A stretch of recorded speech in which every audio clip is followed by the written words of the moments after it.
are illegal immigrants more important to the liberals in this country than American citizens who are homeless or homeless American veterans?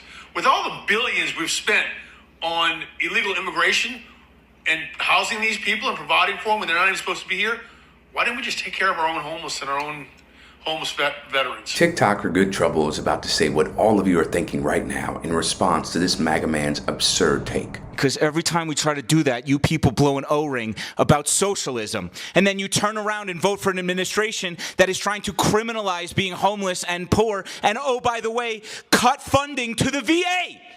What the f*** are you talking about? Yeah, that pretty much sums it up. And he's not wrong either. Just days ago, the House Oversight Committee debated a bill that would criminalize what Republicans called camping in Washington, D.C. city limits, as you can see. And that's not even getting into the administration's proposed cuts to VA, including slashing staffing, shutting down the suicide prevention hotline, gutting healthcare benefits, and so many other disastrous policies. We absolutely have been invaded by people not from here, who do not want to assimilate, who absolutely want to bring their oppressive religion and oppressive cultures over here and implement their way of life as soon as they have a majority, which you already see happening politically.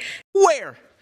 You show me where there is another law being proposed based in any other religion besides Christianity. The only oppressive religion governing these United States of America is white nationalist Christian fundamentalists. Her take is just a rehashing of the Great Replacement theory, and amounts to nothing more than the fear of the other. And Republicans have played into this bogus white supremacist theory to achieve their actual goals of consolidating power within the presidency and dismantling whatever mechanisms of accountability we civilians have left. And it's something that they're doing very intentionally, okay? That's one thing you can say about Republicans. They are intentional in their efforts, and they do not hide or shrink when it comes to what they want to do to harm our society. People are so upset about the Venezuelan boat getting bombed. They didn't have a fair trial. Those poor people. They had a trial by the U.S. Navy.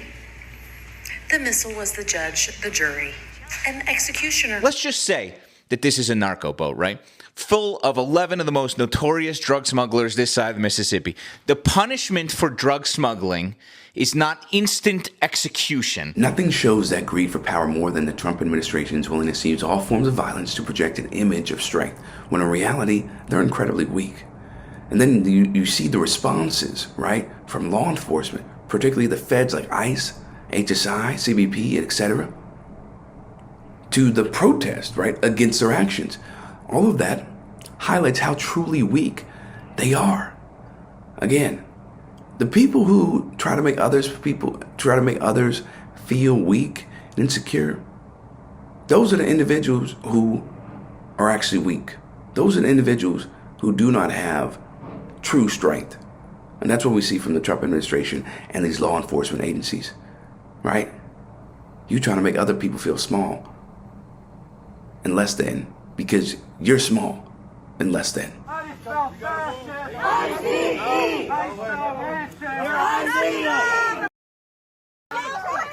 Shame on you! Don't touch me! Don't touch her! Shame on you! Shame on you! Shame on you! Shame on you!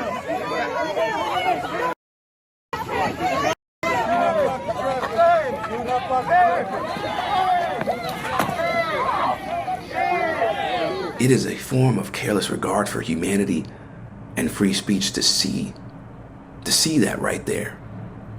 As ICE agents just threw down progressive Illinois congressional candidate Kat Abughazaleh.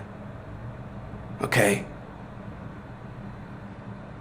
These people are really, really not well. And they have no regard for any they have no compassion for individuals. No compassion whatsoever. And to do that in such a callous manner to somebody who was running for office, I mean, it's bad in general, right? Let me say that. It's evil. when they're not hurting anybody, they're not touching anybody, they're not harming anybody. And that's how you act. Another form of violence that is used to try to weaken people when you're the ones who are actually weak. And Democrats, national Democrats, can take a lesson from seeing a candidate willing to literally put their body on the line to do the right thing. Because for so often, for so long, in a lot of ways, we still see it. Democrats, they have these performative measures, right? They put on these acts in some ways, but they don't actually do what is necessary to fight back, okay? It's more lip service than anything. But if you see something like that, oh, you should be motivated to actually stand up for what you believe in and put it on the line, okay? Because your constituents are counting on you. They're trying to have hope in you to do the right thing and not be scared of this administration. And what I really want to stress here is that is what these officers are willing to do when there is press and cameras around. The reason we are protesting at this facility is because they are committing human rights abuses within the Broadview processing facility. It is a processing facility, so people are not supposed to be kept there for more than 12 hours at a time, but they are being kept for days or weeks without beds, without hot meals, without hygienic products.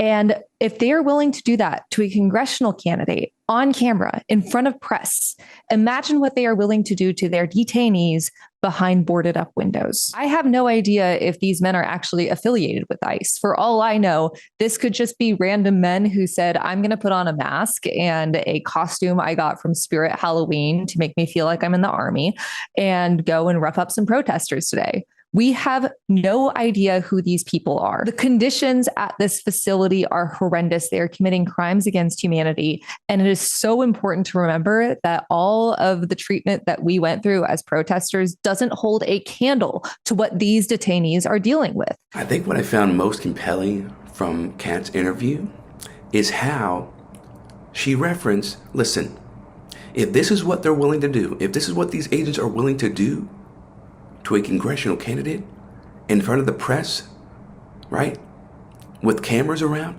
imagine what they're doing to detainees boarded up, right, behind closed doors.